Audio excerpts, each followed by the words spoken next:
Coup de canon, le podcast 100% Gunners proposé par Arsenal French Club.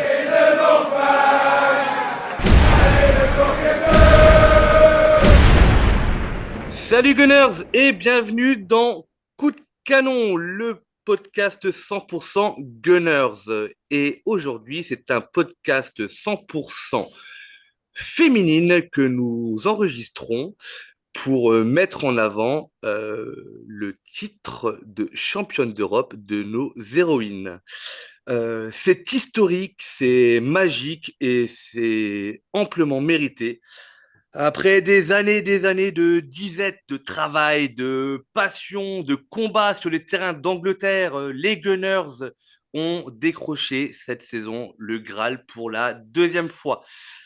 Dans cet épisode, on va forcément revenir sur la campagne assez incroyable de nos filles en Ligue des Champions, les matchs clés, peut-être les moments de doute, les éclats de génie, et puis cette consécration samedi dernier à Lisbonne. J'espère que cet épisode vous fera vibrer autant que l'on a vibré en regardant le match.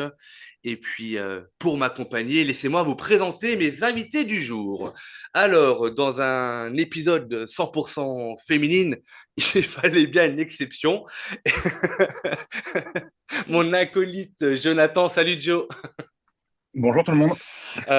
Jonathan, j'en ai parlé dans les derniers épisodes, qui a consacré quelques jours après le titre un article sur nos féminines, qu'on avait déjà fait un, voire même deux précédemment, avec l'arrivée de René Slegers et je crois un article un petit peu bilan point de passage.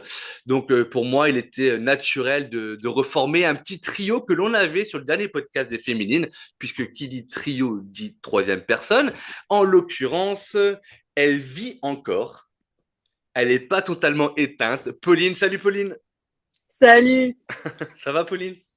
ça va très bien et vous? Bah écoute, comme un champion d'Europe, voilà. Ah, ça On c'est va beau dire ça ça. comme ça. Et du coup, ça faisait deux garçons contre une fille. On trouvait qu'il fallait à minima respecter la parité. Et on a fait un petit appel à candidature et Sarah nous a gentiment répondu. Et puis Sarah, elle a un peu un profil, je vais pas dire atypique, mais juste parfait pour cet épisode. Sarah, sois la bienvenue. Merci. Du coup, on va commencer par la petite nouvelle. Sarah, Sarah, tu viens d'où?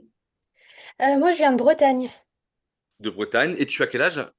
J'ai 23 ans. Oh, c'est très jeune. Je disais un profil assez parfait pour cet épisode-là, puisque tu me le disais en message. Tu étais déjà 5 fois à l'Emirates. En fait, tu es supportrice d'Arsenal au sens large, au sens club, mais tu as aussi cette sensibilité du foot féminin que l'on recherchait pour cet épisode. Et tu as vu les quarts, les demi, et tu étais à Lisbonne pour la finale, je crois. Oui, c'est ça, exactement. Forcément, on ne peut être, j'allais dire, que jaloux de toi. Et bah, vas-y, raconte-nous un petit peu cette ambiance assez folle à Lisbonne, j'imagine. Ouais, bah vraiment, c'était complètement fou. Je pense le meilleur match de ma vie que j'ai vu. Et vraiment, ce qui reste vraiment dans les mémoires, dans ma mémoire, c'est l'ambiance avec les supporters, vraiment. Du matin, de 10 heures du matin jusqu'au milieu de la nuit, vraiment, pouvoir célébrer avec les supporters et tout, c'était vraiment incroyable, quoi. Et du coup, Ouais. tu étais dans le parcage d'Arsenal. Oui, c'est ça. Et t'as fait, bah, alors, question très bête, mais t'as fait comment pour avoir des places? Parce que ouais, c'était sold out assez rapidement. Ouais, bah en fait, je comptais déjà aller voir la finale dans tous les cas, parce que j'étais libre ce week-end-là. Ok. Peu importe qui était en finale, donc j'avais déjà pris une place. Et puis la Euh, Bretagne et Lisbonne étant pas très loin, hein, c'est. oui, voilà, c'est vrai. Donc j'avais déjà pris une place vers février. Et du coup, j'avais pu réserver mon avion et tout déjà. Et en fait, bah, quand j'ai vu qu'Arsenal s'est qualifié en finale, en fait, directement, j'ai guetté les annonces pour savoir quand est-ce que les billets pour la section des supporters étaient en vente. Et en fait, j'ai pris une deuxième place cette fois-ci, dès que ça a été mis en place pour le parquage. Et t'avais pas besoin d'être Red Member ou abonné à d'Arsenal? Non, bah, c'est ça le truc bien avec les filles, c'est qu'il n'y a pas besoin. Il y avait quand même. une fenêtre de 2-3 jours avant, je crois, pour ceux qui ont le ticket pour la saison et Ouais. ensuite pour le ticket away, enfin différents trucs. Mais ensuite, non, bah, dès que ça s'est mis, après, dès que ça s'est ouvert pour tout le monde, moi j'ai sauté dessus et j'ai pas eu de problème pour avoir ma place. Du coup, je pense que tu as repéré un petit peu sur les réseaux où les supporters. Il y avait aussi une fanbase sur Lisbonne, je crois, Euh, une de ce que j'ai fanzone? vu. Ouais, une fanzone, une fanbase, ouais, une fanzone, pardon. Ouais, il y avait une fanzone, ouais. Ouais, Et du coup, je pense que tu as guetté toutes les informations utiles et que tu as pu vivre ouais, ça de carrément, ouais. assez Ouais. incroyable. Comme quoi, on peut aller voir Arsenal en déplacement et les voir gagner. C'est une chose qu'il faut noter, hein, mais il faut peut-être passer par les filles pour ça. Je vais peut-être tenter ça, Jonathan, la saison prochaine. Ça m'évitera des déconvenus. Bon, en tout cas, Sarah, super cool. Sois la bienvenue. Merci pour Euh, l'invitation. bah, Question pour Sarah. Comment tu en es venu à aimer Arsenal? Je vois qu'il y a des coupes derrière toi. Est-ce que tu joues aussi? C'est quoi la dynamique? Bah, les coupes, c'est pas du foot, c'est du badminton. Bah, en fait, moi, j'ai toujours été super fan de foot.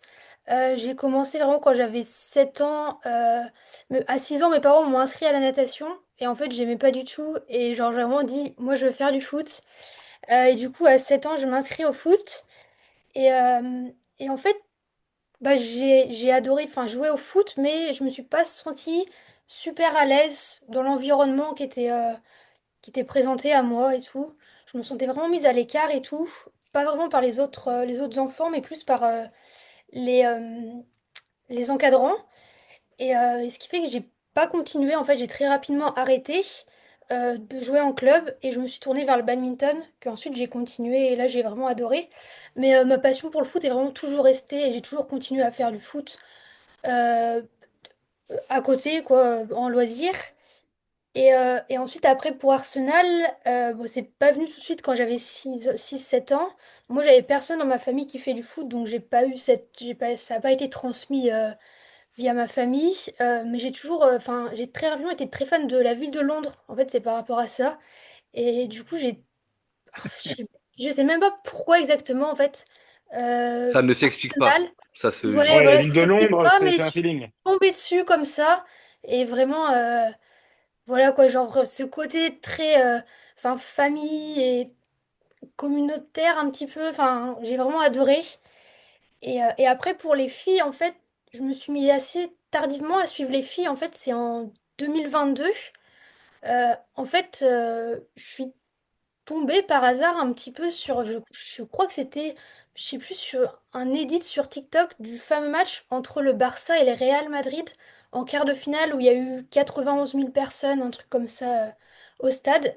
Et, euh, et quand j'ai vu ça, je me suis dit, waouh, là je manque quelque chose, il faut que je me mette dedans et tout, quoi. C'est un truc qui a l'air assez fou. Et donc j'ai commencé à regarder quelques matchs du Barça un petit peu, parce que c'était enfin, l'équipe qui était vraiment là, quoi, enfin qui est toujours d'ailleurs. Et c'était sympa, mais je me suis dit, ah, il manque quelque chose. J'ai pas cette passion pour le Barça, donc je me suis directement, très rapidement, bah, tournée vers Arsenal féminin. Et du coup, bah, depuis 2022, euh, voilà, je suis Arsenal féminin. Mais il y a quand même quelque chose qui est en train de se créer autour de ces filles de façon générale au club. Alors, bien entendu que l'apothéose de la Ligue des Champions fait que tu es dans un mood extraordinaire et forcément ça attire du monde. Mais au-delà de ça, moi j'ai pu voir par exemple que ben, il y a déjà ce côté super simple chez les filles que tu retrouves pas chez les hommes, et je pense que c'est plus pour des raisons de sécurité et peut-être aussi d'argent. Mais quand je vois que euh, le lundi, quand le trophée a été présenté à l'Emirates, il y a une joueuse, voire deux, qui sont allées au Tollington en mode totalement à l'arrache. Chloé Kelly Ouais, s'est arrêtée. Ouais, c'est magnifique, tu vois. Je veux dire, c'est assez dingue. Et si on doit faire le pendant avec les garçons, je me permets de le faire très rapidement avant de rentrer vraiment dans le vif du sujet. Sur le match retour, ou le match aller contre Lyon, il y a eu même eu une marche de supporters qui emprunte exactement le même chemin que la marche que j'ai pu faire lors de la demi-finale entre Arsenal et Paris. Donc, qui parle du bar qui s'appelle The Eaglet, qui passe sous le fameux tunnel où il y a où il y a les peintures de North et pour arriver au stade, quoi. Et alors, je vais pas dire qu'il y avait moins d'ambiance, qu'il y avait moins de fumigène, etc., mais il y avait du monde et on le voit de plus en plus. C'est-à-dire qu'il y a vraiment une sorte de communauté qui se fait autour du foot féminin. Et je pense que au niveau du club, en termes de supporters, tu dois avoir, j'allais dire peut-être 70-80% de fans qui se sont vraiment identifiés à la section féminine, et tu dois avoir aussi un petit noyau d'une vingtaine de pourcents, peut-être d'une trentaine de pourcents, qui est amoureux du club et qui peut aller plus facilement voir des matchs des féminines plutôt que les garçons, mais qui essaie de supporter l'ensemble des équipes qui sont engagées. Et je trouve que c'est vachement intéressant de pas attendre de gagner, tu vois, pour célébrer, pour créer quelque chose. Et je crois même que le match contre Manchester United, donc le fameux 4-3 là qu'il y a eu avant la finale, il y a aussi eu une marche. Donc tu vois, c'est alors que le Il y titre a, ouais, était perdu, il y a que une marche à chaque match. À chaque match, il y tu a. vois, c'est quand même assez. Bah, je trouve que c'est assez incroyable pour un. Et je dis ça pas du tout de façon péjorative, mais pour du foot féminin, quoi. Il y a vraiment quelque chose qui se crée. Moi, j'ai pas le recul nécessaire pour te dire que en Angleterre c'est partout comme ça, mais j'ai vraiment l'impression que à Arsenal notamment, il y a une vraie culture Mais, qui se met en place et c'est vachement plaisant à voir, quoi. C'est-à-dire que si tu es mais, amateur de foot et que tu ne peux pas aller voir un match des garçons, ça devient intéressant d'aller voir un match des filles, ne serait-ce que pour l'ambiance, ne serait-ce que pour la marche. Je crois que contre Manchester, il y avait 45 000 personnes, quoi. c'est ça. C'est quand même chouette, tu Mais il y vois. a eu aussi, enfin, il y a l'effet euro qui a fait ça, et on en a déjà parlé. Tu as l'effet euro 2022 qui est remporté par l'Angleterre où la meilleure marqueuse, c'est Beth Mead. Dernière Coupe du Monde, elles sont allées en finale. Et là, on va voir ce que ça donne au mois de juillet avec l'euro en Suisse. Mais il y a ça aussi qui est un déclencheur, à mon avis, dans le public énorme, et le fait que c'est beaucoup plus facile de se procurer des tickets que les hommes. Alors, si tu es un fan d'Arsenal comme nous, que tu veux y aller avec les enfants, ce genre de choses, c'est peut-être plus sympa d'aller voir les filles. Tu as le même fun, c'est différent, c'est pas la même compétition, mais enfin, je ne sais pas ce que vous en pensez, mais pour moi, c'est des C'était 20 facteurs qui livres sont la quand place, même. hein. 20 livres la place pour aller voir Manchester United. Je veux dire que quand tu as envie de vivre l'expérience Emirates Stadium, je pense que Non, pour franchement, c'est moins cher que la visite, hein. La visite, elle est à 37 ou 38 livres, je crois. Quelque chose comme ça. Donc, ouais, je sais pas. Pauline, t'en penses quoi? Ouais, moi je trouve la politique de prix déjà c'est un avantage conséquent par rapport par rapport à l'équipe masculine. Après, bon, c'est l'offre et la demande, hein, c'est comme pour tout. Mais c'est vrai que c'est super intéressant et justement, ce qui peut être pas mal à l'Emirates pour des gens qui viennent pour une première fois par exemple, c'est ouais, pourquoi pas les filles, mais même le club level chez les féminines n'est pas si cher que ça. Si je dis pas de bêtises, enfin moi la dernière fois que j'y suis allée, il était sur les coups de 45 livres à peu près. Ouais. Ah, ça reste abordable pour un club level, ça reste abordable. Et, euh, et je trouve que c'est vraiment, on a vraiment de la chance d'avoir un club comme Arsenal qui fait pas tellement de différence pour les matchs entre les équipes masculines et féminines, que ce soit en termes de D'ambiance, de prestations. préparation, et Ouais, ouais, tu retrouves le North London, tu retrouves tout ça. C'est bah, exactement. le North London Exactement. Forever, pardon. C'est assez chouette. Voilà. Donc, bref, on a choisi le bon club. Euh, on le disait, championne d'Europe. C'était il y a une semaine de ça maintenant. Ouais, non, à cette heure-là, on n'avait pas commencé, mais ça sentait bon. Victoire 1-0 face à l'ogre barcelonais. Quand on parle d'ogre, je pense que le palmarès de Barcelone chez les féminines et notamment les dernières saisons parle de lui-même. Mais avant de parler de la finale, il faut quand même qu'on revienne un petit peu à partir de ces quarts de finale parce que ce que les filles ont fait et ce que René Slegers a réussi à faire avec ces filles-là est assez incroyable. Petit rappel, quart de finale, on tire le Real Madrid. On tire le Real Madrid. On joue à Madrid dans un stade pourri sous un déluge catastrophique. On perd 2-0. Et là, on se dit, bon, ok, ça va être compliqué. Mais bah non, pas du tout. Sur le match retour, grosse performance des filles qui l'emportent 3-0 à l'Emirates, mais elles ont écrasé le Real Madrid. Genre, sur ce match-là, il y a même pas photo. Ça aurait pu être un score beaucoup plus lourd. Et là, on se dit, OK, direction les demi. Franchement, c'est chouette. En face de ça, tu as Chelsea qui se qualifie également en demi. On connaît l'aura en Angleterre de ce club-là, qui refait champion d'Angleterre, qui termine invaincu, qui fait deux belles demi-finales parce que Lyon reste une référence dans le foot féminin en Europe, quoi qu'on en dise. Le premier match se joue à l'Emirates, défaite 2-1, si je me trompe pas. Ouais, c'est 2-1. Match très compliqué. On a énormément subi, où le score, du coup, de l'autre côté, aurait pu être beaucoup plus lourd. En tout cas, on a su faire le dos rond et préserver nos chances avec un petit but d'écart. Et le match retour, c'est une démonstration de force fin avril, une victoire 4-1. Du coup, j'en profite pour faire un petit coucou à Laura de French AFC qui était au stade. Et on se qualifie pour les finales de la Ligue des Champions, alors que Barcelone a étrié en match aller-retour Chelsea. Mais je crois qu'au cumul, je crois que c'est 7-1 ou 8-1. Non, 7-1. Je crois que c'était 3-0 et 4-1 ou quelque chose comme ça. Oui, Euh, 8-2. au 8-2, merci. Tu vois, comme quoi on prépare vraiment les podcasts chez French AFC. Bref, ça reste une démonstration de Barcelone. Et là, on se dit, franchement, OK, être en finale, je pense que Jonathan, si au podcast du mois de novembre-décembre, quand René Segers arrive, on se dit que les filles peuvent faire une finale de Ligue des Champions, on aurait aimé y croire, mais on n'aurait pas forcément mis beaucoup d'argent dessus. Mais finale. Et du coup, pour le coup, victoire 1-0 sur un match où il y a eu vraiment deux temps. On a été très présente presque la première période, un petit peu, j'allais dire peut-être les 35 premières minutes où on est vraiment bien présente, on concrétise pas les actions par contre. Et après Barcelone met le pied sur le ballon, elles font une transversale, nous on met un but mais qui est hors jeu, donc voilà, si hors jeu, il y a pas but. On fait le dos rond et clairement un coaching gagnant, Jonathan de René Slegers, qui fait rentrer finalement, parce que les filles elles rentrent et je crois que c'est 8 minutes ou 9 minutes après, c'est passe décisive et but pour les deux rentrantes. Et après 8 minutes interminables d'arrêt de jeu, la délivrance et le titre de championne d'Europe. Laura, ouais. On peut chercher une Laura, il n'y en a pas. Pauline, tu l'as vécu, tu l'as vu le match?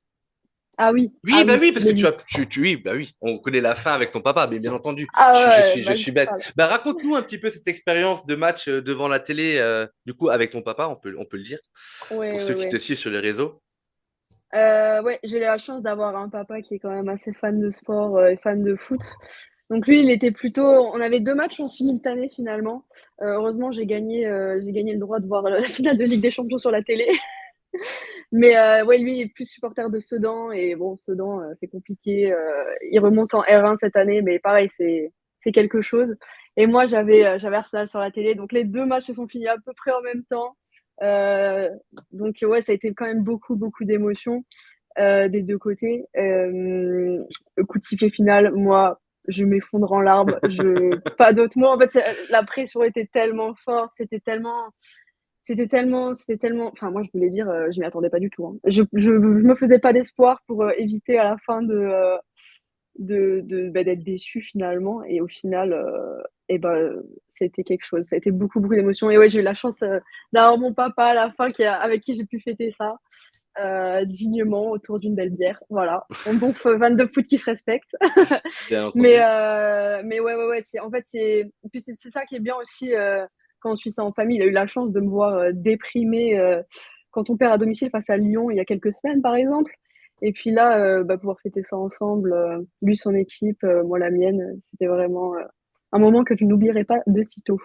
Et sur l'analyse du match en lui-même, Est-ce que mon résumé te semble correct? Est-ce que tu l'as Ouais, vécu différemment? Parce que en plus, on le sait, on n'analyse pas un match de la même façon derrière un écran qu'au stade. Donc forcément, d'avoir ton point de vue et c'est puis ça. juste après, celui de Sarah, ça va être super, super intéressant finalement. Ouais, c'est ça. Moi, je suis assez d'accord avec toi. On a beaucoup. Bah, déjà, on n'a pas la possession, pour le coup.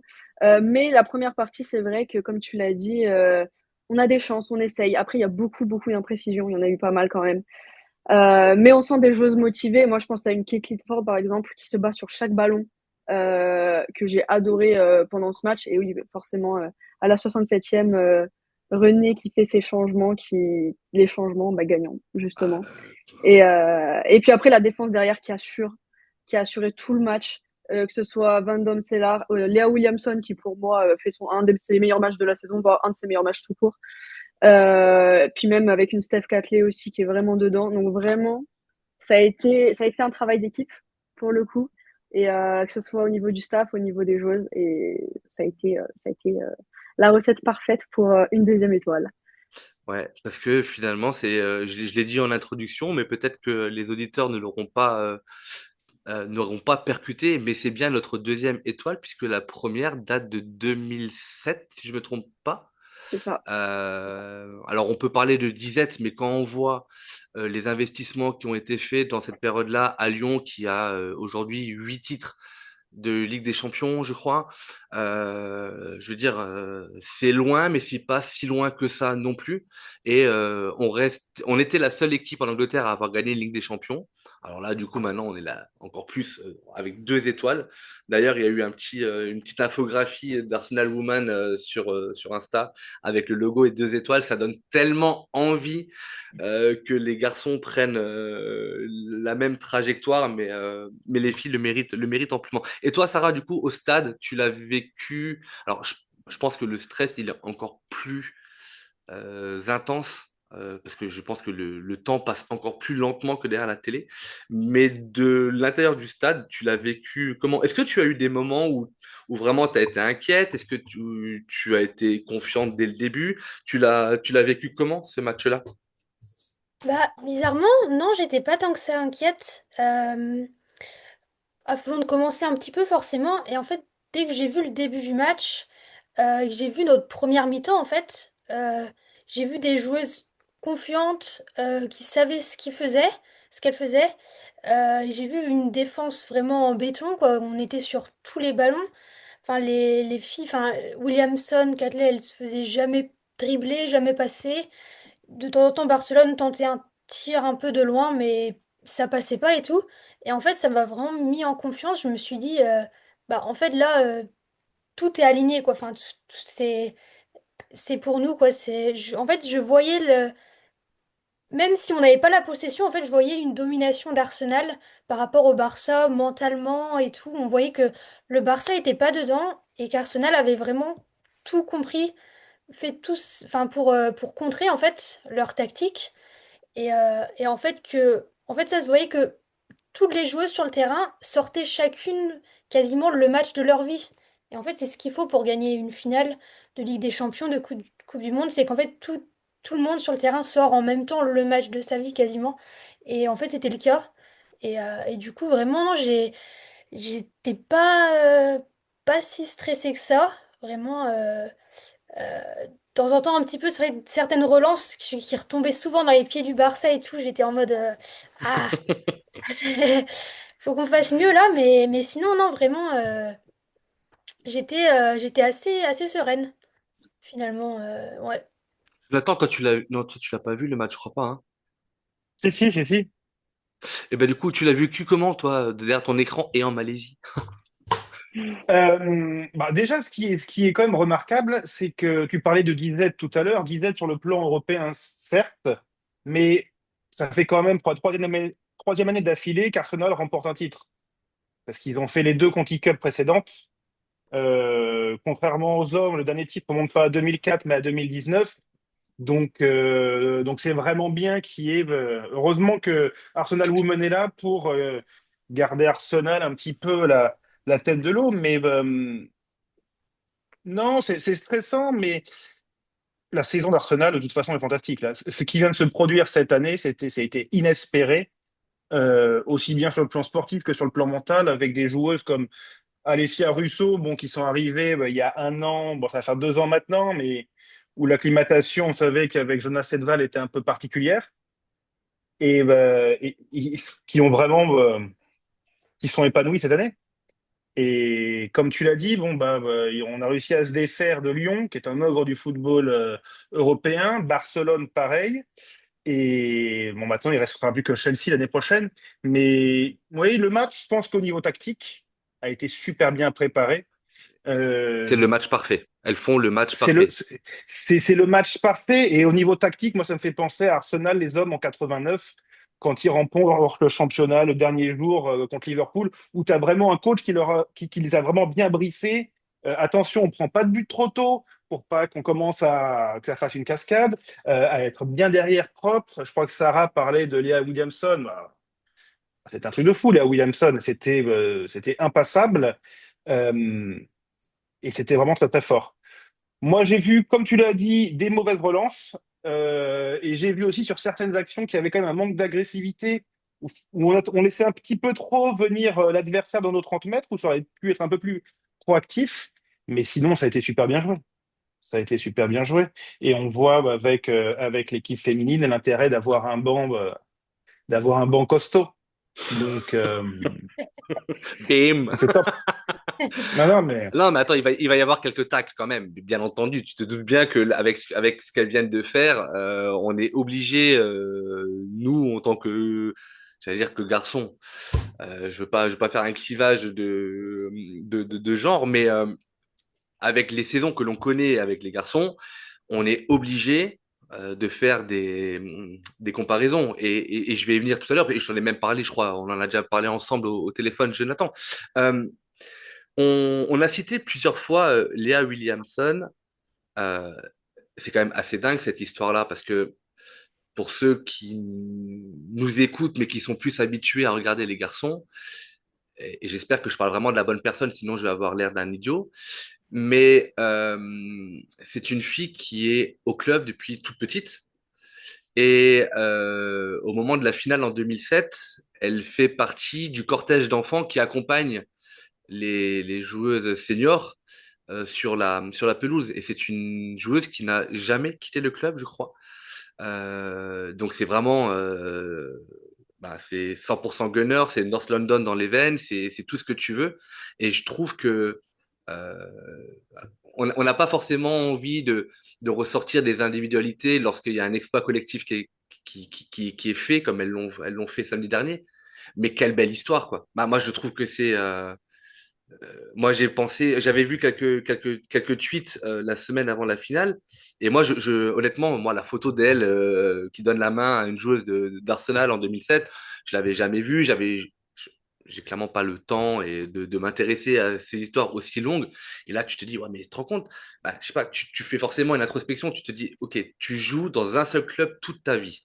Tu arrives à vivre de ta passion dans le club que tu idoles, qui t'a vu grandir, qui t'a vu devenir petite fille, demoiselle, puis femme, et tu gagnes une Ligue des Champions avec ton club, mais d'un point de vue émotion, c'est juste extraordinaire, quoi. Et en plus de ça, elle sort un match, mais c'est genre, Gabriel, il se remplace, Arteta, tu fais rentrer Williamson, tu vois, t'es tranquille. Sur ce match-là, c'est une machine de guerre, quoi. Alors, elle fait une très bonne saison, en tout cas pour les matchs que j'ai pu voir, mais sur cette finale-là, c'est un mur. Bah, c'est un bus, un double deck à elle tout seul, quoi. C'est infranchissable. Elle Ouais. était comme transcendée. Et surtout, en plus, qu'elle revient d'une grave blessure, parce qu'elle s'est fait les croisés. Et, et on sait combien c'est difficile de revenir de cette blessure pour beaucoup de joueurs et joueuses. Donc là, seulement revenue l'année dernière, à la mi-saison l'année dernière. Donc vraiment sortir une masterclass comme ça en finale et gagner, aller chercher la Ligue des Champions après ça et tout, je pense que c'est magnifique. Et tous les fans du club, enfin, on est tellement heureux pour elle et tout. Vraiment, elle est elle s'est fait les croisés en même temps que Midiema, tout ça. ouais, Quand il y a quelques eu la grosse, mois après seulement, ouais. Ouais, ouais. Il y a une belle histoire aussi sur Leah Williamson, c'est que son papa est fan de Tottenham et il lui a dit, si tu atteins la finale de la Ligue des Champions, je mettrai un maillot d'Arsenal. Je l'achèterai pas, hein. Vous me le donnez et je le mettrai. Et à la fin, la première personne qu'elle va voir, c'est son père, maillot d'Arsenal. L'histoire est belle quand même. Putain, il aura quand même attendu Ouais. 26 ou 27 ans pour mettre un maillot d'Arsenal, alors que sa fille, elle joue à Arsenal depuis l'âge de 7 ans, quoi. Tu vois, c'est le mec, il est vraiment piqué Spurs quand même, quoi. Tu vois, mais ouais, c'est l'une des belles histoires. Et il y en a une autre parce que quand tu as envie de mettre en avant des personnes, c'est forcément René Slegers, parce que ce qu'elle a fait depuis son arrivée, c'est assez incroyable, et j'aimerais qu'on passe un petit peu de temps dessus. Alors, René, parlons-en. Au club depuis presque 2 ans, elle était l'assistante d'un coach dont j'ai même pas envie de prononcer le nom tellement il m'a énervé, et qui a été très rapidement remercié par le board je vais dire en début de saison, vers le mois d'octobre. Le board qui a fait confiance dans un premier temps jusqu'à la trêve hivernale en donnant sa confiance en René Slegers, mais c'était au départ, on n'imaginait pas, en tout cas le board, je pense qu'il n'imaginait pas aller au-delà de la trêve hivernale, et finalement, elle a très rapidement su mettre en avant les qualités de ses joueuses en leur laissant une latitude de jeu qu'elles n'avaient probablement pas avant, en ayant un management qui était complètement différent de celui proposé par le coach en place à l'époque, pardon. Et j'allais dire finalement, de par son travail et de par les résultats, que tout naturellement, le club lui a laissé les rênes de l'équipe. Alors je dis tout naturellement, et peut-être qu'ils n'ont pas trouvé quelqu'un d'autre, hein, je sais pas. Mais en tout cas, moi j'étais très contente de l'avoir confirmé dans ses fonctions.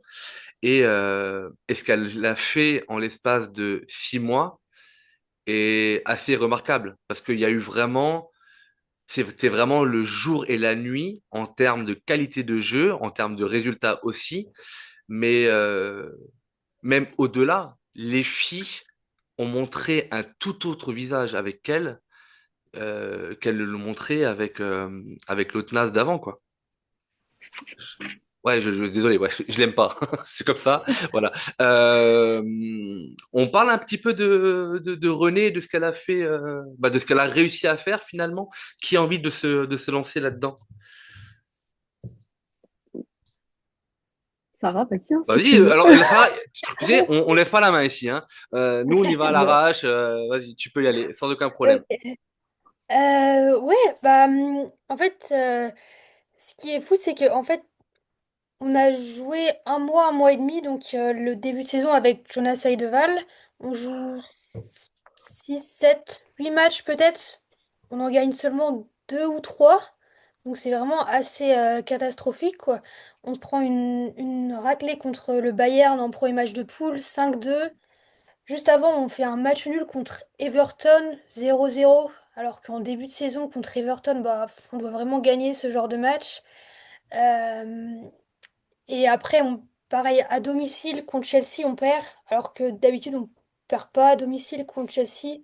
Euh, et, euh, et donc voilà. Et donc, après ce match contre Chelsea, donc Jonas, il démissionne ou il est renvoyé, on ne sait pas trop. Renée Slegers, elle prend directement les commandes et ensuite c'est 13 matchs d'affilée sans défaite. 12 victoires et un seul match nul contre Manchester United. Et donc de mi-octobre à mi-janvier, on perd plus un seul match. Et ensuite on rejoue Chelsea en janvier et c'est là qu'on perd à nouveau contre Chelsea malheureusement. Euh, mais voilà, donc ce run est complètement fou. Et ensuite, moi, vraiment, ce qui m'a aussi vraiment surprise, c'est les demi-finales et quarts de finale de Ligue des Champions, où en fait, on perd les premiers matchs. Et en fait, donc, René a sûrement bien analysé. Et en fait, les matchs retour, c'est même pas on arrive à les gagner, mais un peu dans le dur et tout. C'est qu'on écrase nos adversaires à chaque fois, les deux fois, quoi. Donc, elle a vraiment leur tout compris, tout analysé et trouvé tout ce qu'il fallait faire pour vraiment écraser les adversaires. Et après, la finale, pareil, c'est une masterclass. tactique pour moi, coaching gagnant, masterclass défensif, tous les jeux. Enfin, voilà quoi. Enfin, c'est. Même si après, au niveau des coupes nationales, on se fait quand même après sortir en League Cup et en FA Cup. Ça, c'est un peu. Surtout en FA Cup contre Liverpool. Pour moi, on n'aurait pas dû perdre ce match-là. Euh, mais pour une première saison, franchement, c'est hallucinant, quoi. En tant que coach intérim, en plus, enfin, de base, complètement fou. Pauline, toi, tu l'analyses comment ce changement avec l'arrivée de René Slegers? D'après toi, elle a apporté quoi? Parce que finalement, elle prend l'équipe en octobre, donc il y a pas de recrue qui arrive, mais elle a des résultats immédiats. Et Ouais. de ce que, ben, d'après toi, c'est quoi qu'elle a apporté par rapport à l'autre? Bah, je pense qu'il y a eu un gros changement humain et mentalement pour les joueuses, en fait. Je pense que ça a beaucoup joué. Vraiment, ça, je pense libérer les joueuses. On sentait que Heideval, il avait plus le vestiaire. Les joueuses, elles étaient plus derrière lui. Et donc, ça a vraiment fait donner un vent de fraîcheur, je pense. Et donc, ça a totalement relancé toutes les joueuses. Et donc, je pense, de base, ça, avant le côté tactique, oui. C'est aussi, et puis ce côté, enfin, l'approche humaine, je pense, est vraiment différente. On a vu, enfin, alors, elle a mis des choses en place, des réunions, toutes les joueuses peuvent venir lui parler chaque jour, quand elles veulent et tout. Voilà, je pense qu'il y a vraiment eu un gros côté humain qui a joué. Le fait qu'elle soit jeune aussi, je pense que ça peut jouer. Euh, Plus proche des joueuses, peut-être. Je sais pas. Pauline? Ouais, moi je suis totalement d'accord avec. Puis le fait qu'elle ait joué elle aussi, quand même, il n'y a pas si longtemps que ça, elle a quand même des choses à dire dans le football moderne, hein, je veux dire. Mais comme disait Sarah, on est passé de matchs compliqués avec peu d'occasions de but à des matchs où on gagne 5-1 contre Leicester, 4-0 à l'extérieur contre Crystal Palace. Les attaquantes, moi je les ai trouvées mais quasiment du jour au lendemain. Euh, en termes de confiance, ça a été quelque chose d'absolument impressionnant. Là où il y a plus de lacunes, moi je trouve, c'est quand même en défense. Notamment avec, on avait la commotion de Van Domselaar. Moi je trouve que le remplacement de Zinsberger, il n'est pas exceptionnel. Donc à voir dans le futur ce que le club va décider. Mais c'était quand même un pari de choisir une coach en intérim qui n'avait pas vraiment d'expérience au-delà de ça. Et, euh, et en fait, le club, je pense qu'ils ont vraiment fait le bon choix en décidant de la suivre. Puis à la fin, les images de la finale qu'on voit avec le board, il y avait Josh Kroenke, il me semble. Mm. Tim Voilà, Lewis. Tim Lewis, voilà. Elles sont exceptionnelles. Et puis ça prouve bien que des fois, il suffit juste d'un peu de temps ou d'une personne pour remobiliser une équipe entière. Et c'est ce qui s'est passé. C'est comme disait Sarah, c'est un gain de confiance, mais de la plupart des joueuses. On a une Mariona Caldente, par exemple, qui s'est complètement libérée et qui a pu, alors pour moi, qui a pu nous montrer ce que c'est d'être une ballon d'or, hein, voilà. Euh, mais une Mariona Caldente, par exemple, qui grâce au coaching de Slegers, euh, transforme l'équipe totalement. Et puis on a une équipe voilà qui va vers l'avant. C'était vraiment pas gagné au début de l'année quoi. Moi j'ai vu le match contre Chelsea à l'Emirates en octobre, la défaite qu'on a vue. Et bah le match de Ligue des Champions à côté, c'est vraiment le jour et la nuit. Et je pense qu'Arsenal, le board, en tout cas, ils sont sur la bonne voie pour faire perdurer ceci. J'ai confiance en eux en tout cas. Jonathan, tu voulais apporter une précision, je crois, parce que je t'ai vu lever la main aussi. Non, non, mais c'est quand t'as parlé des gardiennes. Je pense qu'on reviendra sur le dossier gardien à Ouais, la fin. Je pense que ça mérite d'être qu'on en discute 5 minutes. ok. Non, bah, tout ce qui a été dit par Pauline et Sarah, enfin, je suis derrière à 100%. Il faut savoir aussi que Sledgers, elle n'a pas tout cassé à partir de zéro. C'est quand même une coach qui a bossé longtemps avec Eidval. Elle l'a remplacé à Rosengard avant. Euh, Là, elle a bossé avec lui pendant 1 an et demi. Donc, c'est vraiment, comme a dit Sarah, ce côté humain. Moi, ce que j'adore avec elle, et c'est quelque chose, une caractéristique où je suis très sensible avec les coachs, c'est la communication. Avec tout le respect que j'ai pour Unai Emery, je vois Emery en conférence de presse, je vois Arteta, c'est le jour et la nuit. Moi, il y en a un qui m'amène avec lui, il y en a un autre où je suis complètement confus après. Quand on voit René en conférence de presse, c'est simple, c'est clair, c'est précis, c'est pas de chichi, pas de bullshit, et Sans c'est langue de doux. bois. Et c'est sans langue de bois, mais c'est doux aussi, tu vois.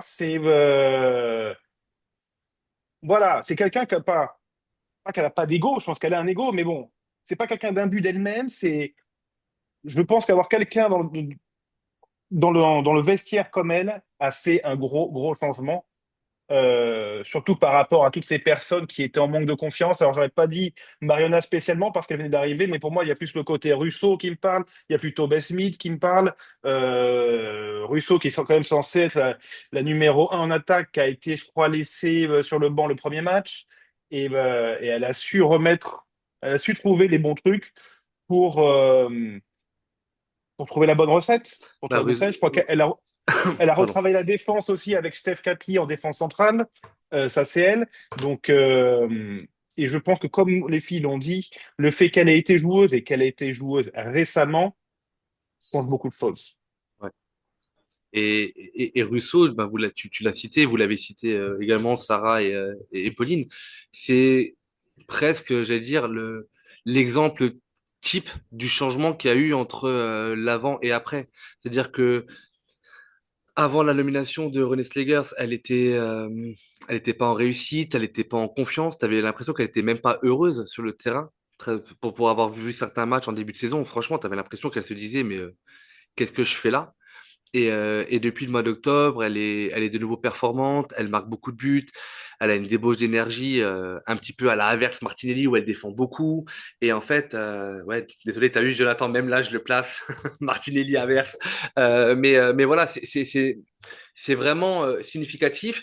Et quand je parlais de tact tout à l'heure ou de pendant avec les garçons et avec Arteta, euh, je trouve que les filles, elles ont trouvé un management où elles avaient une liberté de jeu à partir du moment où le plan de jeu était compris.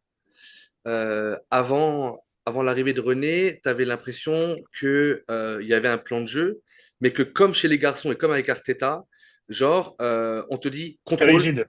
contrôle, passe la balle, mets-toi là, décale-toi d'un mètre, avance, recule. Exactement. Et t'as plus aucune créativité. C'est-à-dire que tu es stéréotypé dans un rôle et dans une façon de jouer où en fait tu ne t'amuses plus. Et pour ceux qui ont fait du sport, foot ou autre, si tu n'as plus cette part d'amusement et de créativité, tu perds 50% de ta valeur sportive. Et c'est ce que moi je reproche à Arteta. C'est-à-dire que on a vu plein de garçons dans le déclin, je trouve, sportivement parlant, parce que j'ai l'impression qu'ils sont tellement bridés dans une fonction, dans une position, que en fait, tu en perds ton football. Et je pense que c'est ce que René Slegers a réussi à faire avec les filles. Petite, Regarde l'exemple de Chloé Kelly, pareil, ça c'est une joueuse qui passe la première partie de la saison à City. Elle commence un match, ça s'est très mal fini à la fin à City. Enfin, bon, elle est partie avec perte et fracas. Et là, elle a été titulaire, si je dis pas de bêtises, 8 matchs sur 10. Titulaire 8 matchs sur 10. Elle est à 2 buts, 5 passes D, et hmm, elle est dans la liste pour l'Euro. Ça, c'était pas gagné avec son début de saison à City. Hein. Et donc ça fait aussi partie du management, à mon avis, bienveillant qu'elle a reçu. On l'a entendu, hein, de toute façon, elle a dit peu importe ce qui se passe, je serai éternellement reconnaissant au club et aux fans. Bon, elle a clairement dit que je ne sais pas exactement combien de temps elle a passé à City, mais elle a passé là 4 mois avec Arsenal. Bon, elle était à l'Académie d'Arsenal. Elle a été à l'Académie d'Arsenal avec Léa Williamson avant. Mais elle a encensé vraiment le public, le club et la façon dont elle était reçue. Donc ça vient du coach aussi. et je sais pas si, alors probablement que Sarah et Pauline doivent le savoir, peut-être toi aussi, Jonathan, mais est-ce que vous saviez que René Slegers était passé par Arsenal? Ouais. Elle devait avoir 16 ou 17 ans. Elle a fait une saison à Arsenal avant de, de repartir aussi vite qu'elle n'était arrivée. Mais voilà, donc il y a ce côté de connaissance déjà du club. Alors moi, l'information, je l'avais pas du tout. En fait, petit téléphone, Google est mon ami, et je viens de voir ça. Et j'ai trouvé ça assez rigolo de le mettre en avant. Euh, Ceci étant, elles sont championnes d'Europe, bravo à elles. D'un point de vue championnat, si on doit étendre le bilan, elles terminent deuxième derrière l'intouchable Chelsea. Elle termine avec 48 points en 20 matchs. Ça doit être ça. Donc 48 points sur 60 possibles. Je crois que c'est des 22 groupes. matchs. C'est 22 22 matchs. matchs. Ouais. Donc c'est un Ouais. groupe de 12, pardon. Donc 48 points sur 66 possibles, 15 victoires, 3 matchs nuls et 4 défaites. Euh, L'horizon est beau. Je pense que l'horizon peut être très, très, très heureux si on arrive à conserver l'effectif et à aller recruter. Alors, j'ai déjà vu passer pas mal de trucs. Je trouve que ça se bouscule déjà pas mal dans le football féminin. Il y a déjà des transferts qui ont été annoncés. Et du coup, c'est là où je voulais en venir avec vous. C'est en gros, et maintenant, on fait quoi? C'est-à-dire, on sort d'une saison de transition. Alors, pour une saison de transition, elle est quand même plutôt belle. Deuxième du championnat, sachant qu'on était à un moment donné même troisième, que City était passé devant nous. Que City, on en avait parlé avec Pauline d'ailleurs dans le podcast que tu avais fait avec nous à l'époque, Pauline. C'était que City commençait à mettre aussi beaucoup d'argent dans le foot féminin et commençait à être aussi une valeur sûre du foot féminin et que du coup, il commençait à se destiner à un Big Four féminin avec Chelsea, Arsenal et les deux Manchester. Et on a su, pourtant on était troisième, on a su rebondir, on a su gagner contre City et on a su arracher cette deuxième place. On est championne d'Europe. On est éliminé dans des coupes. Je crois que c'est Sarah qui l'a dit tout à l'heure. Comment vous voyez la saison prochaine ou comment vous la voyez et qu'est-ce qu'il faudrait selon vous provoquer, créer pour aller chercher le titre de championne d'Angleterre?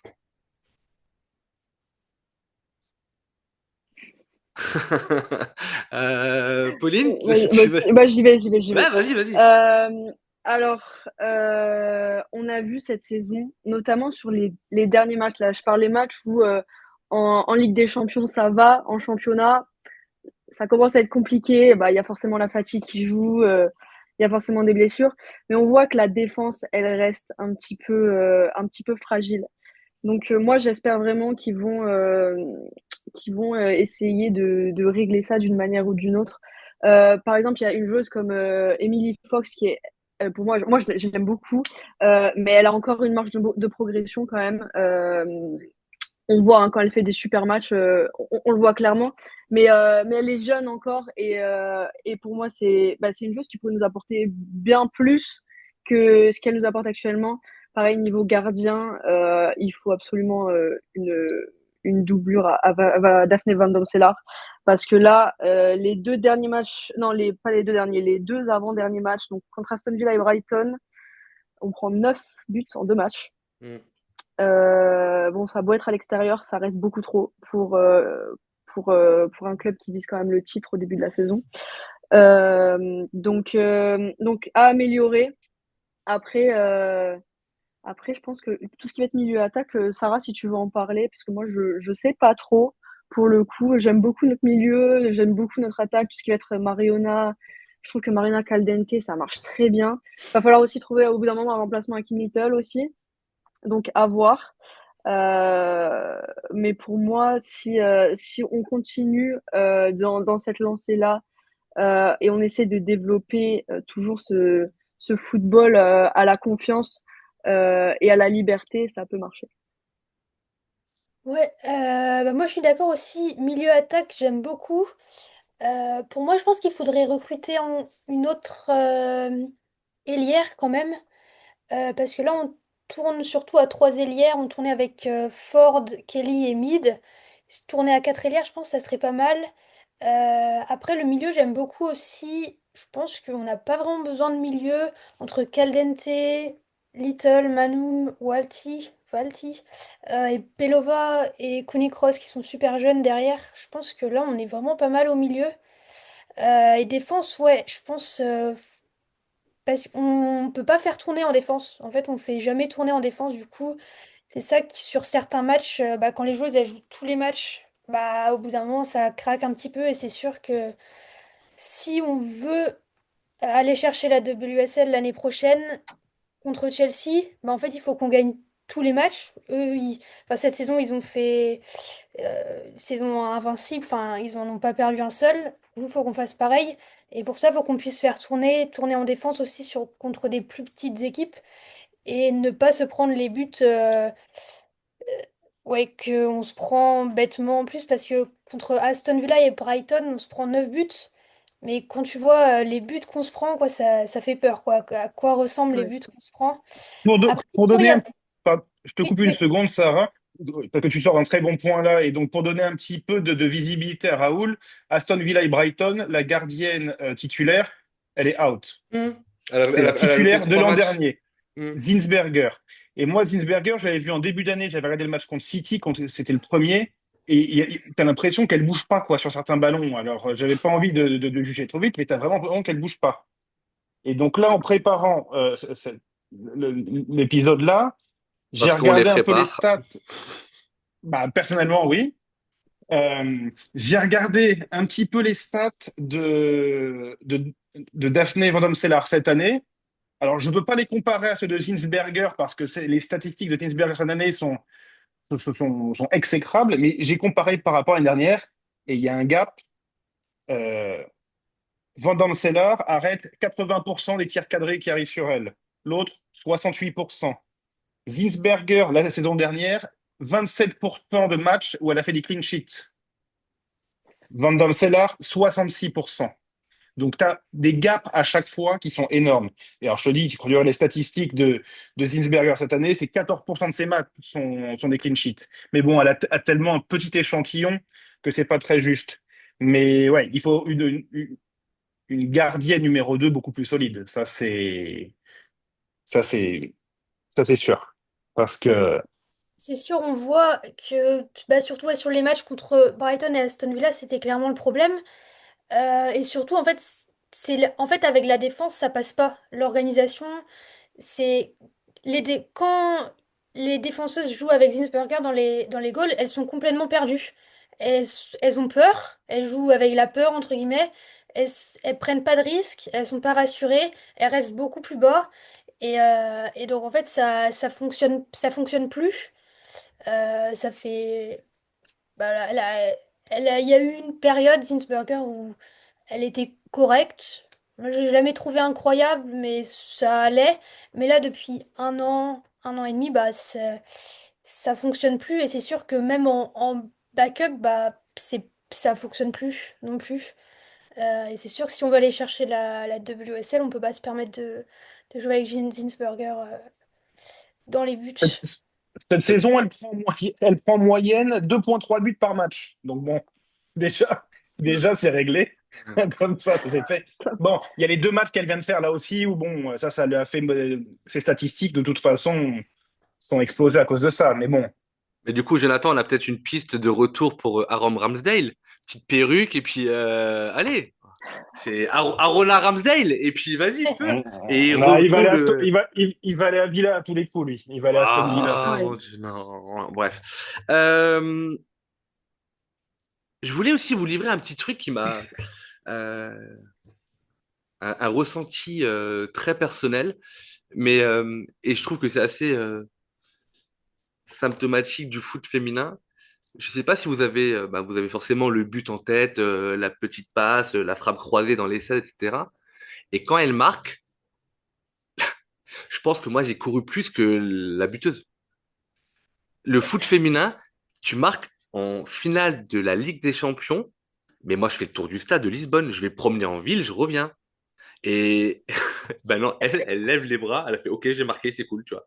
Et je pense que honnêtement, je pense que j'ai dû plus fêter tout seul comme un idiot derrière ma télé, moi le but, que elle. Et je trouve que elle devrait aussi, alors faut pas aller contre nature, mais ouais, lâchez-vous un peu plus, quoi, parce que franchement, je sais pas comment c'était au stade, mais moi, cette célébration, encore maintenant, Ouais. Mais regardez la réaction qu'elle a quand elle met le but, elle lève les bras. c'est un peu la réputation des joueuses d'Arsenal, c'est qu'elles célèbrent pas leur but, elles célèbrent aucun de leurs buts.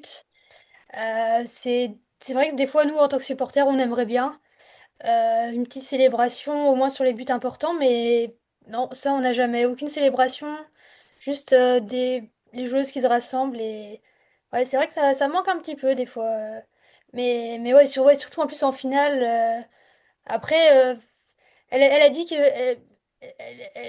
quand elle a marqué le but, elle était choquée elle-même. Elle s'y attendait pas. Enfin, elle était surprise d'avoir marqué le but soit rentré entre guillemets. Donc peut-être ça, elle y croyait pas, je sais pas. Mais ouais, c'est vrai que j'aurais bien aimé aussi cette célébration. Après, comme dit, il faut pas forcer le trait non plus, mais ouais, j'ai trouvé ça tellement, je sais pas, encore une fois, je me mets dans la tête en finale de la Ligue des Champions. Ça a beau être du foot féminin, c'est la compétition la plus importante en Europe en confrontation club. Tu marques, en plus, c'est pas comme si tu marques ton but et que tu es mené 5-0, tu vois. Là, tu ouvres le score et tu donnes une chance à ton équipe de gagner cette compétition. Et ouais, le flegme, vas-y, tout va bien, tranquille. Ok, bah pourquoi pas. On arrive vers la fin de l'épisode, mesdames et messieurs. J'aimerais vous demander un petit peu si on doit faire un petit clin d'œil à coup de canon et au débrief de match. J'aimerais vous demander votre coup de cœur de la saison, euh, mais de façon très générale. Si vous deviez avoir un coup de cœur sur cette saison d'Arsenal Women, joueuse, encadrement, atmosphère, expérience personnelle, euh, quel serait-il? Et on va commencer allez, par l'invité toute jeune, Sarah. Euh, bah, en joueuse de la saison, c'est sûr, c'est compliqué de penser à autre personne que Caldente, mais j'ai quand même envie de dire Russo, parce que Caldente, quand elle jouait au Barça, on connaissait son niveau, elle avait déjà un niveau incroyable, elle avait déjà ce niveau-là en fait au Barça. C'est juste que quand t'es Mhm. mélangé avec Putellas, Bonmati, Graham Hansen et tout, c'est dur de sortir du lot. Et donc là, à Arsenal, elle a pu sortir du lot. Mais Russo, par contre, cette saison, c'est vraiment l'éclosion, quoi. Elle termine meilleure buteuse de la WSL et tout. C'est le match contre le Real qu'elle sort, c'est elle qui nous amène en demi, vraiment, enfin le doublé et tout, elle sort un match incroyable et tout. Donc vraiment, j'aurais envie de dire Russo, moi, pour ma joueuse de la saison. Euh, et bah, la coach aussi, Slegers, quand même, qui fait un petit peu tout. Euh, et moment aussi, quand même, avec le match contre le Real Madrid retour. Donc moi, j'ai été voir au stade. Vraiment, à l'Emirates, c'était la plus petite foule, enfin le plus petit nombre de supporters, mais vraiment, c'est de la meilleure ambiance que j'ai jamais vue. Parce que vraiment, c'était en semaine, le soir, donc il y avait vraiment que les vrais supporters qui étaient là, quoi. Et l'ambiance était complètement folle, quoi. J'avais jamais vu ça pour un match d'Arsenal féminin. Voilà, donc je retiendrai aussi, en plus de la finale, vraiment ce match-là qui m'a vraiment Oui, marqué. la finale quand même. Ah bah la Ah oui, finale quand même. en premier quand même, hein. Bien sûr. Pauline, toi, à travers ton année très chargée, Bah alors moi, je pense que j'ai pas pu aller autant au stade ni voir autant de matchs en direct que je l'aurais voulu, malheureusement.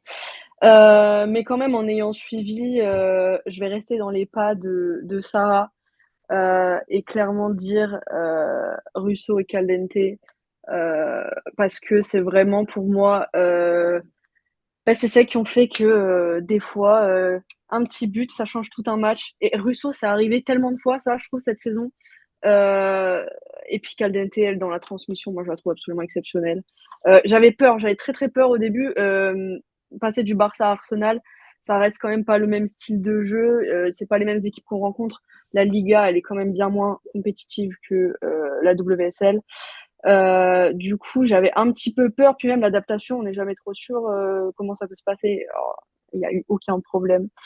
Euh, René, forcément, c'est gros coup de cœur aussi en tant que coach. Et puis moi, je vais garder ma petite Frida Manom aussi quand même, qui m'a fait rêver il y a quelques années contre Lyon, que je n'oublie pas, qui des fois a des petits soucis de confiance ou de confiance en elle, mais qui est toujours là. Donc voilà mon petit top.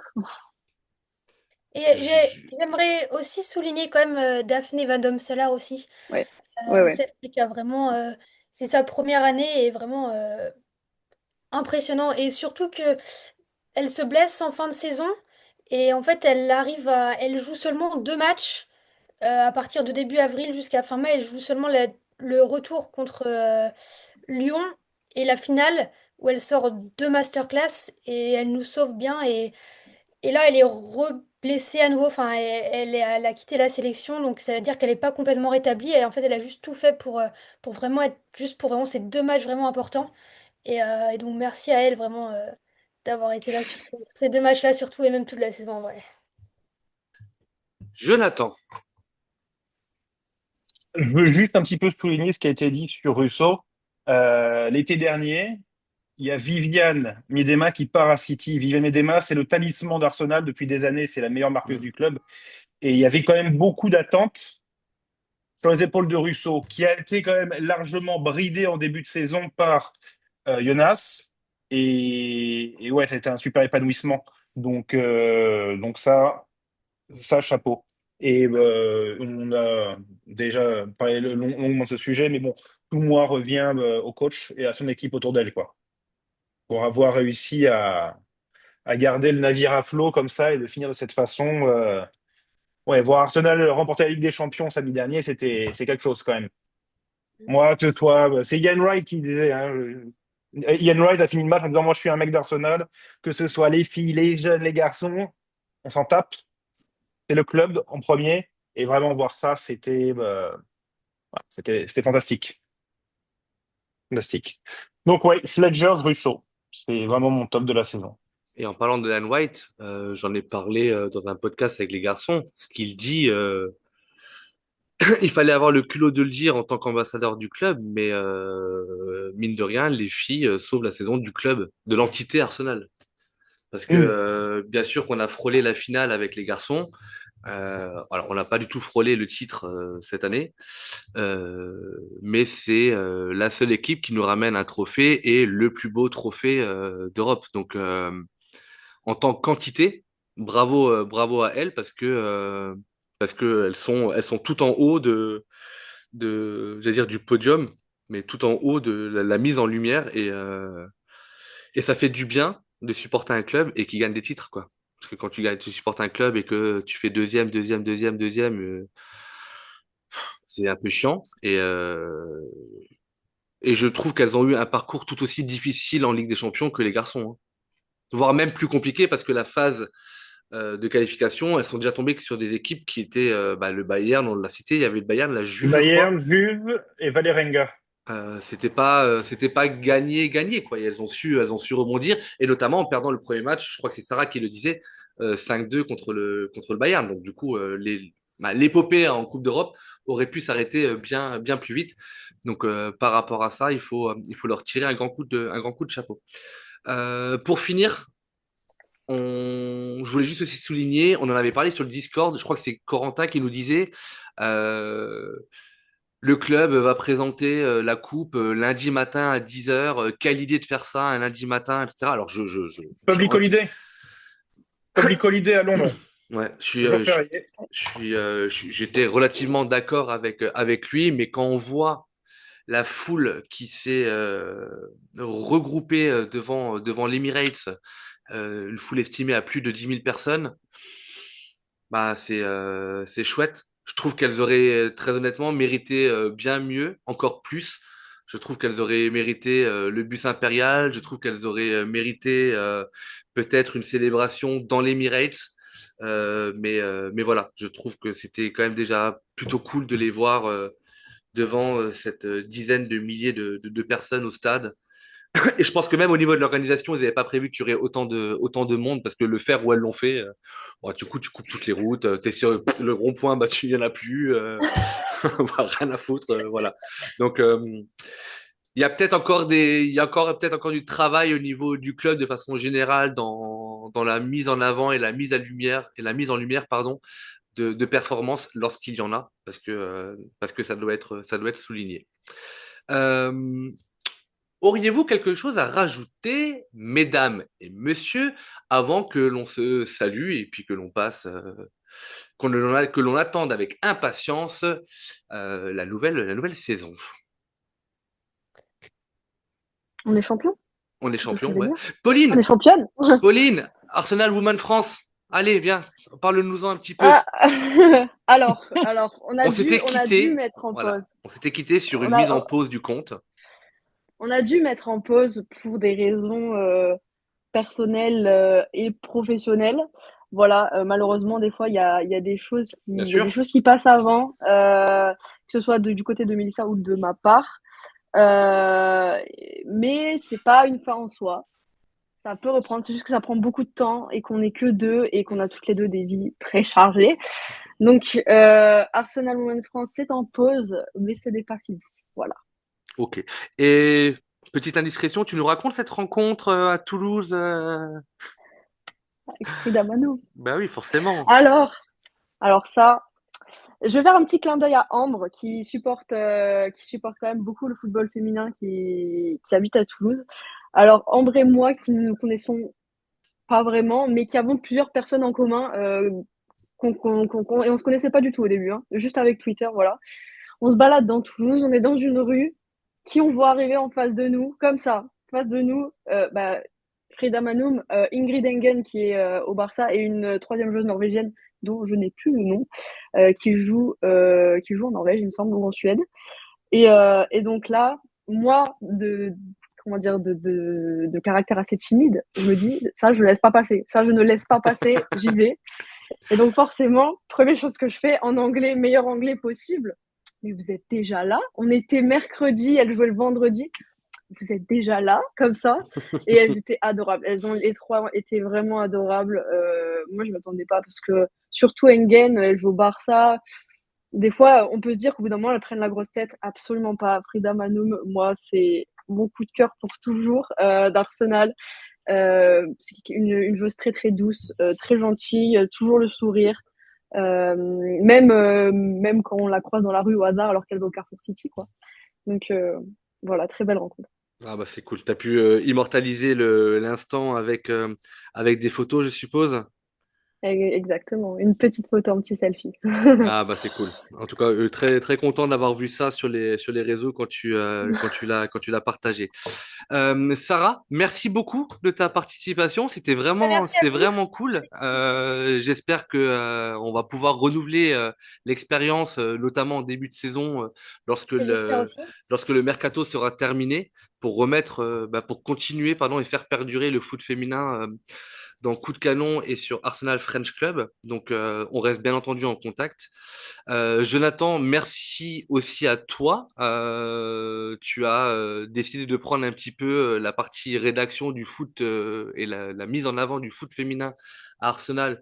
Et c'est plutôt cool parce que c'est quelque chose qui est pas forcément connu. Et à travers tes articles, on a pu découvrir plein d'autres choses. Donc, c'est plutôt cool.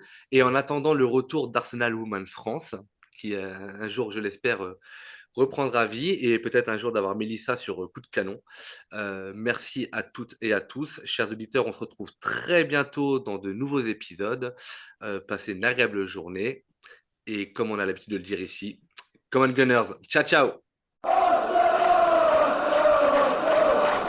Just would like to finish by one simple word. I will miss you. Thank you all for being such an important part of my life, and hope to see you soon. Well done. Bye bye.